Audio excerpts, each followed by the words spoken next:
Welcome to Casey Cares, Kansas City's nonprofit voice. We're bringing the stories and the people behind them for nonprofits in Kansas City. Casey Cares is the intersection of the profit and the nonprofit community, where we all come together to make Kansas City a better place to live, work, and play. Casey Cares is proudly sponsored by the Ewing, Marion Kauffman Foundation. The U.S. population over 65 is over 54 million people, and it's expected to nearly double to 95 million by the year 2060. That's not far away.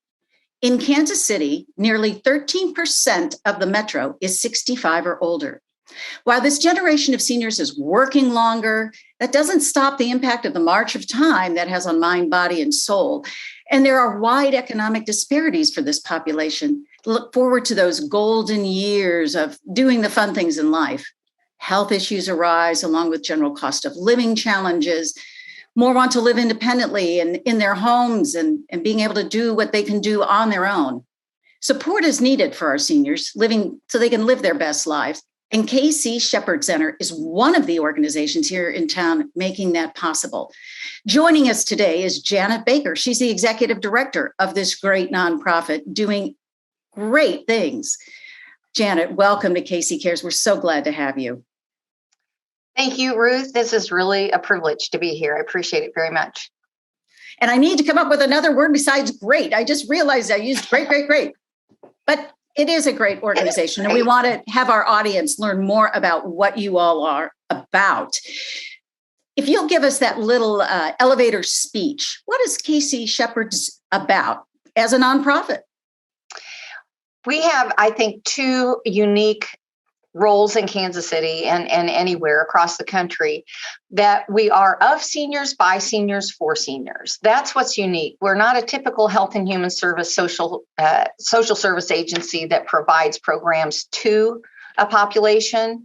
Instead, we embed the voice of the older adult in everything we do. If you look at our governance structures, our committees, our advisory councils, our volunteers are primarily older adults, and that's by design. So that's number one. Number two, our work for 50 years next year has been to ensure and to empower older adults having meaningful and purposeful aging experiences in Kansas City, that we empower, we celebrate, and we serve older adults. We're a community center without walls. It's often I get asked if people can come talk to our residents. We don't have residents. We're not a community center. We deliver programs and services to the community, either in people's homes or out in churches and community centers close to where they live. Well, I love that you're not stuck with brick and mortar where it has to occur, that it's fluid and out and about. I know Shepherd Center has a very storied history. Can you share a little bit about how it began? I think it's a very warm, fuzzy story. It is, and I thank you for letting me share it. It's very special. So Dr. Elbert Cole, who was senior pastor at Central United Methodist Church in Brookside in the early 70s, frankly looked around his congregation, even back then, and saw people aging and retiring in their mid-60s and realizing, you have decades of life left. What are you going to do with it? You may be a bank vice president one day and retired the next. Your brain didn't turn off, your energy didn't turn off, and you may live another 30 years. So his thinking was, this is a problem.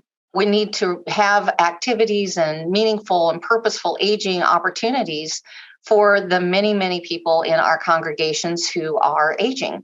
So he gathered together an interfaith group of leaders and had that conversation with about 25 different faith leaders. And of course, everyone was facing the same issue with an aging population, particularly in faith communities. And so out of that collaboration, Shepherd Center was born. And the Kansas City Shepherd Center, out of the Central United Methodist Church in Brookside, we are the original Shepherd Center. We were founded in 1972. And we're, as I said, celebrating 50 years next year. We're also the model for now 56, 57 other Shepherd Centers across the country. Yeah, that's pretty exciting, isn't it?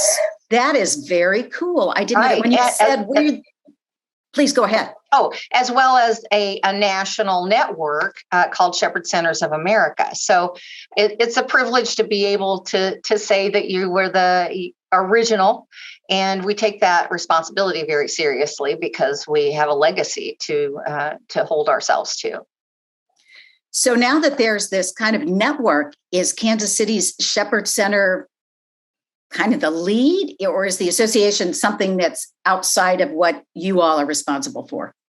Well, no, we're only responsible for our own organization. The way it was originally set up is that Shepherd Centers would respond to their own communities and set up as their own individual organizations. So each Shepherd Center is unique and different depending on the needs of their communities.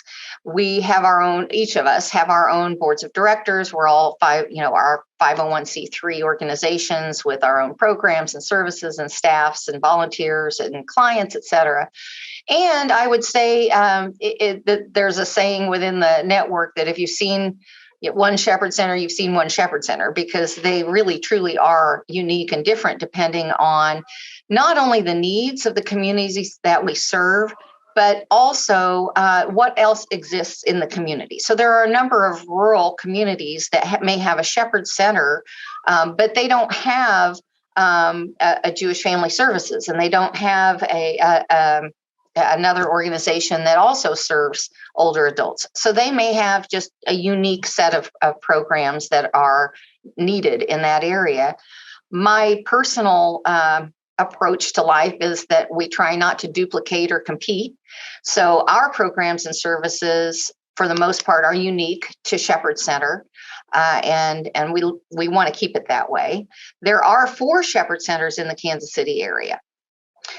There is Northland Shepherd Center, which is also a large Shepherd Center with multiple programs and services, and they are a destination Shepherd Center in that they have a community center where older adults come for various programs.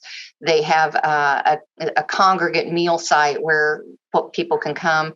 We, in contrast, have a Meals on Wheels program that we've had since 1972 that during COVID exploded beyond all reason. I'll get to that. But we deliver meals to homebound older adults, whereas Northland Shepherd Center, mobile older adults can come and have meals at the center. So it's like that. Every center is different and meets the needs of its individual community. And you said there's 4. There's you all. There's Northland. Where are the other 2? There's KCK Shepherd Center. Melissa Bynum is executive director there, and they have programs and services. The size of the organizations are very different. I think she is part-time because she's also an elected official in KCK or Unified Government. And then Ray in Raytown, RAE in RAYTOWN is the part-time executive director there. So they are small staff, mostly volunteer driven, which is actually more common across the country for Shepherd Centers. Northland and Kansas City Shepherd Center are 2 of the largest. And we have 18 staff people and about 250 volunteers and board of directors. And so we probably are unique in the system from that standpoint. Well, I appreciate you sharing that with our audience, because I would hear Shepherd Center from time to time, and I just assumed you were all together. So you each have kind of a unique service audience, perhaps, in what you do. Do you ever collaborate, the 4? Well, I would love to do that. and that's something that's on my strategic priority list for 2022 is to find ways that we can collaborate. I know the funders are interested in seeing collaboration in grant writing, and that's something that I have a great deal of interest in. There is some confusion in the marketplace for we have Medicare counseling, and we had one of our clients show up at Northland last week for their appointment here. So it is a challenge to keep things clear and separate, and yet have an opportunity to collaborate whenever that's possible. Well, let's get back to you all. I didn't mean to take us far afield, but I hope that for people who are tuning in can understand, if they're Northland, sure, give you a call, but they may be able to get something a little closer to their home base, as it were. Let's talk about some of the programming that you do and deliver. Meals on Wheels. Let's start. How do you pull that off? Oh my gosh, it has been explosive. So until COVID, and keep in mind, I started in November of 2019, basically 3 months before COVID. So it has been quite a ride so far, and definitely baptism by fire. But we're doing great. When I started, and before March of 2020, we were serving about 50 homebound older adults, hot daily home delivered meals. And we do that as a contractor for Mid-America Regional Council, who is the area agency on aging for the Kansas City, Missouri area. And so that's been a program, like I say, that has been consistent at Kansas City Shepherd Center for 50 years. It actually started with 7 homebound older adults at Central United Methodist Church and 5 volunteer drivers 50 years ago. So that's a pretty special story to me too. Then COVID hit, and all of a sudden, who knew the city was shut down. We didn't stop. We were able to continue to provide the hot daily meals. We never missed a day. But there's a whole new influx of frozen meals to the Kansas City area and other cities across the country that are being provided and through the Area Agency on Aging. And each homebound older adult receives 10 frozen meals every 10 days, and fruit, produce, bread, milk, etc. And I believe part of the reason for that was not knowing what was going to happen with COVID, whether we would be able to continue to provide hot meals, etc. Well, Ruth, we went from serving 50 older adults to over 700 in a year. And if you don't think that was a capacity challenge, we went How did you meet that? I mean, we went from truly being a volunteer-driven home delivered meals program to having to hire staff drivers, because it's all of a sudden you're delivering 60 large boxes and another smaller box and the bag of milk and bread, et cetera, per person. That's more than volunteers can sign on for in a couple hours, right? So we hired staff drivers. I was fortunate to be able to write a grant to Meals on Wheels America and receive 2 refrigerated vans, brand new vans that you may see around town. And then we've just recently purchased a 3rd van to keep up with the capacity. And that's what we're doing. We've been building our staff capacity right along with the need. But I will tell you, the reality is this is still barely scratching the surface of food insecurity among older adults in Kansas City. No matter, we are the largest nonprofit partner to Mid-America Regional Council for this program, and we're serving 700-ish total, and yet it's maybe another 20 a week continuing to grow, and going from a fairly tight concentric geographic area in Kansas City, Missouri. Now we are all the way to Grandview and Independence and Excelsior Springs, and the geographic area has exploded with Mark's Mark's assignments of individuals.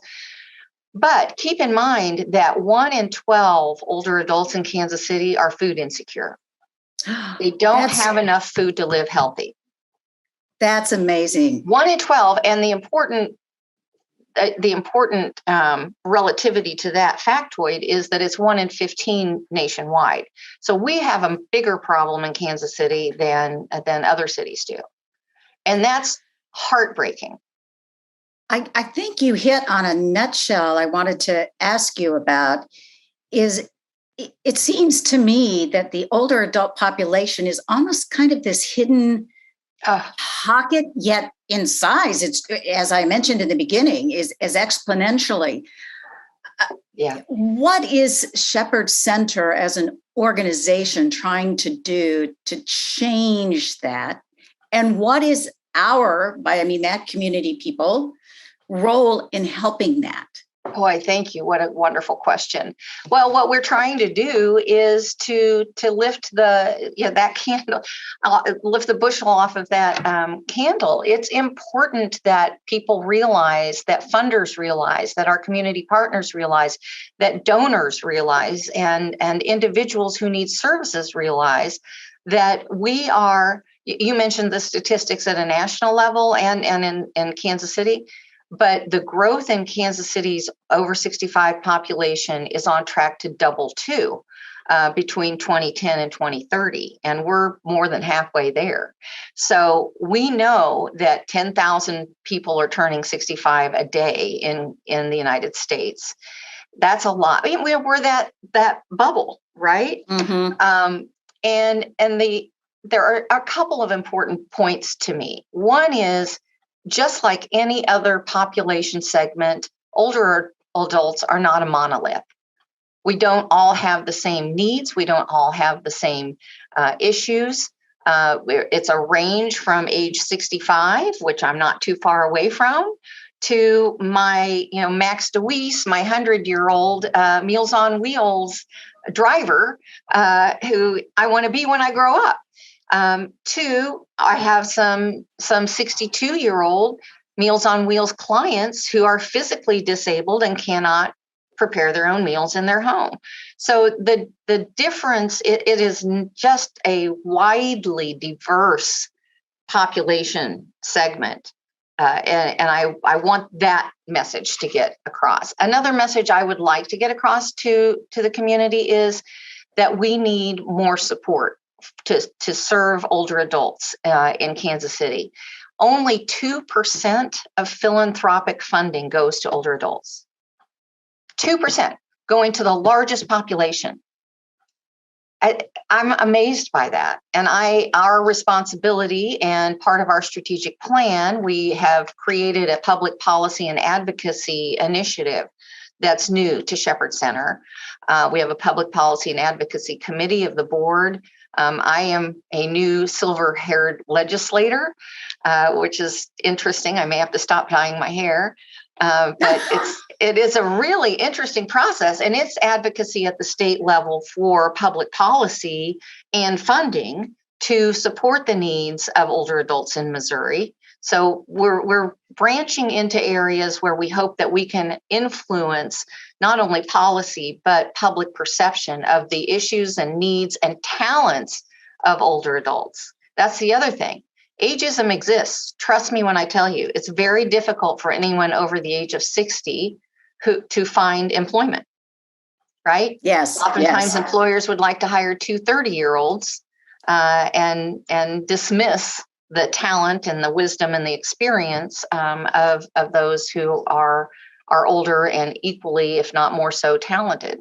So our bullhorn is to make sure that partly through our public policy efforts, but also through our 70 over 70 event that I'd love to talk about, is to showcase the talents and the diversity of the older adults in Kansas City, and to educate the community that there is much more going on in our over 60 population than you have any idea. Well, I'm glad you brought up the 70 over 70. We're talking with Janet Baker with KC Shepherd Center. Share that. That is such a unique kind of exciting event, as it were, experience.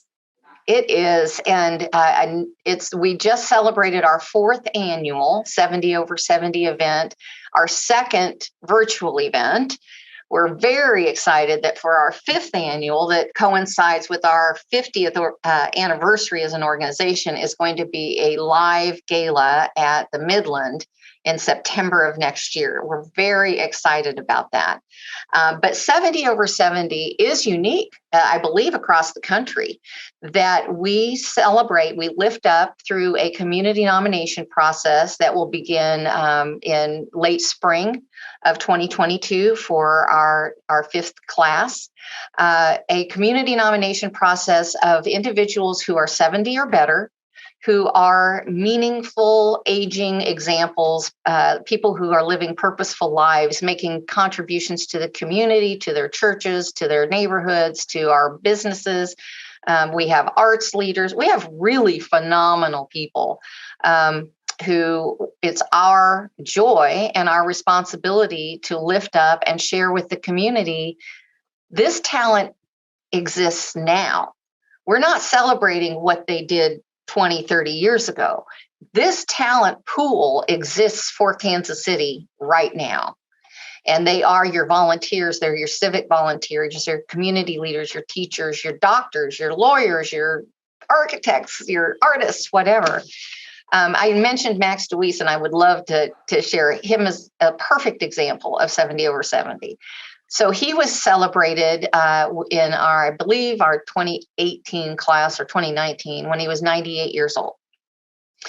And as I mentioned, I just started in 2019. So I had the privilege of talking to Max earlier this year. And I told him, I said, Max, we're getting ready to celebrate our 50th anniversary. I would love to interview you and talk about what it is that makes aging meaningful for you. He said, well, I delivered 11 Meals on Wheels today. Now that's for the Johnson County Area Agency on Aging, not for us, but it's service to the community. I delivered 11 Meals on Wheels. I've got a haircut at 4. Then I have to go down to the VA because I'm starting a new program for service families to get service animals. And then I've got dinner plans. But hey, if I can work it into my schedule, I'd be happy to talk to you. I want to be Max DeWeese when I grow up. I really do. And if that's not the perfect example of meaningful aging, and I think disruptive to the stereotype that older adults are sitting in rocking chairs and playing bingo, I love tearing the lid off of that and say, "No, y'all don't understand aging." What a wonderful story. As you say, such a meaningful life that just because you stop going to a supposedly 9-to-5 job, you're done contributing, to the community. I don't want to let time get away from us. Where can people go to find out all the things you're doing? And are there opportunities for people, let's say, younger than 65 to help your nonprofit in any way? Absolutely. In fact, we are working on some program enhancements for 2022, intergenerational programming, which we think is just the magical combination. Two things, partly because many of the older adults that we serve through our senior companion in-home companionship program, our Meals on Wheels program, our Phone Pal program, those kinds of programs, I like to say typically are for those who don't have the blessing of families and support systems around them. We have programs that truly are designed to serve low income, underserved, uninsured older adults, because there's that too. And those individuals have much higher rates of poverty and low access to health care. And people of color who are aging, or LGBTQ individuals who are aging, happen to experience poverty and low access at 2 or 3 times higher than their white counterparts. So we have a huge obligation and priority on serving those individuals. I would love to see younger adults connecting with those individuals. Our Phone Pal program is a perfect example of having a younger person call someone who might be their grandmother, and be just that connection. A lot of what we do is about reducing social isolation and loneliness, especially for those older adults who don't have family support around them. Our Meals on Wheels program, for example, you're not serving who my parents would be, right? Because I would be taking care of that. But there are many, many older people in Kansas City who don't have that benefit of family. Otherwise, we need volunteers for many of our programs, our Meals on Wheels drivers. We need senior companions, which is a stipend-based volunteer program. In order to qualify, the senior companion themselves have to be over, I want to say 55, and live in Jackson County and be at or below 200% of poverty value. So they are low-income older adults serving low-income older adults, and that's pretty magical too. We definitely need event volunteers for our 70 over 70, our KC Rakes program. There are any number of ways that people can volunteer with the organization, and we need donors. We need people to sign on and support the work that we're doing and the programs and services that we provide. And like I said, there's not a lot of philanthropic funding for older adult services, and it's a shame. There should be. So going to your website at kcshepherdscenter.org, and there are H's in there. Don't forget the H's in that name. And you just have a whole robust amount of programs. Before we run out of time, can you talk a little bit about the importance of collaboration in this sphere? We've talked about how there's a need for more funding, definitely, but how does collaboration with other providers play into what you do? Oh, we could never, ever do it alone, right? So we mentioned Jewish Family Services. We partner with them in referrals back and forth for case management, for transportation services. Kansas City Shepherd Center doesn't provide transportation. Jewish Family Services does. We are partnering with other organizations I'm looking for partners across the community to stand up our adventures and learning programs in their own unique communities. So, for example, we're looking at partnering with the Latino community and the important thing about adventures and learning is that, again, it's that peer-based model where there's a leadership team and a class development committee of older adults who design the curriculum, who find the speakers, who run the program. We're sort of the backstage producers to support their program. So there's an opportunity there for partners across the community, whether they're in churches or faith groups or other community organizations. Let's partner on having that program in your unique community. I think the same is true for all of our programs. We have the turnkey. We have the Shepherd Center programs, but we are a community center without walls. So we would love to have satellites all over the community and partner in helping organizations set those up. And, many, many other organizations we partner with on every level. It's Kansas City Shepherd Center. Janet Baker is the dynamic leader.